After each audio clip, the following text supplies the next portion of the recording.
civilization was Christian. So the Bible, Old Testament, identified what are evils, what are okays, etc. So now when we take away the Bible, how do we determine what's good and what's wrong? Evil. Democracy. We have a principle here. Democracy, where the majority agree on something, that's what's good. If the majority don't agree, they feel otherwise, then that's what's bad. That's our principle. What that does, of course, is it removes any solid basis for morality in the society.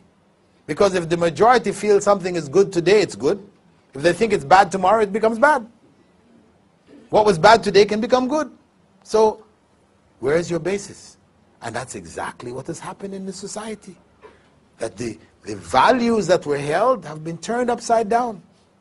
Before the 70s, if you asked anybody in the 60s, for example, about homosexuals, they would say, oh, bad people, corrupt, sick, an abomination unto the Lord, as in the Old Testament. And the psychiatrists considered them to be ill. They had all these treatments in their psychiatric manuals, you know, electric treatment, drug treatments, all kinds of treatments for them.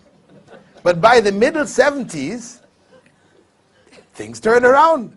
All of a sudden, you ask the average American, what's the case of homosexuals? They say, alternative lifestyles. You know, it's just another way of living, you know. Different strokes for different folks. You know? That's how it's put, you know. Who am I to say? I personally not, but you know, if they wanted to be that way, that's their thing. It's okay. And the psychiatric profession removed the illness of homosexuality from the book, and they replaced it with what? Homophobia. Those people who still have the nerve to consider homosexuals to be sick and, you know, despicable, etc., these people are now sick. And they need to go to the psychiatrist and get, you know, reprogrammed, corrected, right? And I don't know if you've been following the news, but recently I was banned from Germany for life, right? I gave a lecture in Germany, in Frankfurt, Germany. This is just 2 months ago. And alhamdulillah, big public lecture. After it, 17 Germans accepted Islam. Alhamdulillah. After that, on my way to the hotel, the German SWAT team came and surrounded the car and took me down to the police station and read me a manifesto from the mayor of Frankfurt saying, you are banned from Germany for life. Why? Because you advocate the execution of homosexuals. I said, what? How is that? You know, yeah, Islamic law says that, you know, if you're caught in the act in an Islamic state, you will be executed. If you've been seen by 4 witnesses, etc., execution, that's the law. They say, but homosexuals are a respected part of our society whose rights should be protected against anyone who would speak ill of them. You know? And we fear that you, even though, yes, you're saying that you don't call for their execution, that this is Islamic law, but we fear that at some time you may say this to the young people and tell them to go out and kill homosexuals. So therefore we will ban you for life. You know. So, Allahu Akbar. You know, this is their position. And of course, you know, this is just an ongoing saga with the homosexuals. So if you go on YouTube and you click Islam and homosexuality, there's only one lecture, mine. I gave one lecture, a part of a series of lectures, which basically was in defense of Islamic law and its rulings concerning adultery, you know, theft, etc. You know, it talked about many other things, but among them was homosexuality and its punishment in Islam. It was a lecture given in defense of Islamic law. It looked at all of the arguments of the homosexuals. They like to say, you know, it's nature, it's in nature. It's not unnatural like you all are saying. Because we can find a fish off the coast of Japan who, when the male mates with the female, he now starts to act like a female. So the other males come and try to, mate with him, and that way they don't get to his female.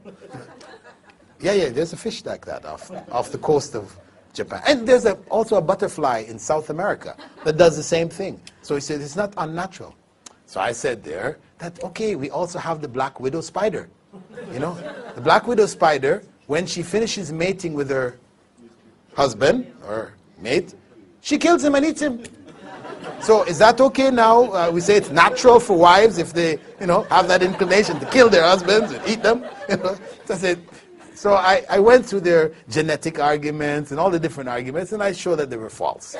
So I've attacked the homosexuals according to their judgment, because it is not for them, it's not enough to say, well, okay, we accept you.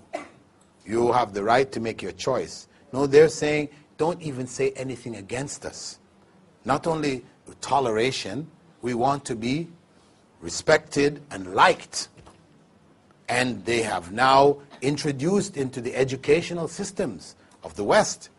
In the States, kids in grade 1 on the East Coast have a book which is called My Two Dads. Yeah, grade 1, My Two Dads. In it, Johnny has 2 dads, Tommy has a dad and a mom. But Johnny's 2 dads, they're really great guys. They take him to the beach, they take him to the playground, they take him here, they take him there, to get the children used to the idea of 2 dads. In England, the book they have is called The Prince. Grade 1, grade 2 students. The kingdom of so-and-so, they had a prince who they were trying to get a wife for. The parents were bringing this young, beautiful princess and this one. But no, he didn't like this one.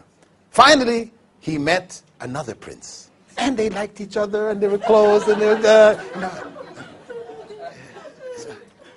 very subtly feeding these ideas into the society.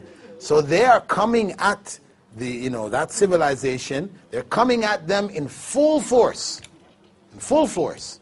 And of course, it's coming at us too. Because from there, it comes to us. It's just a matter of time.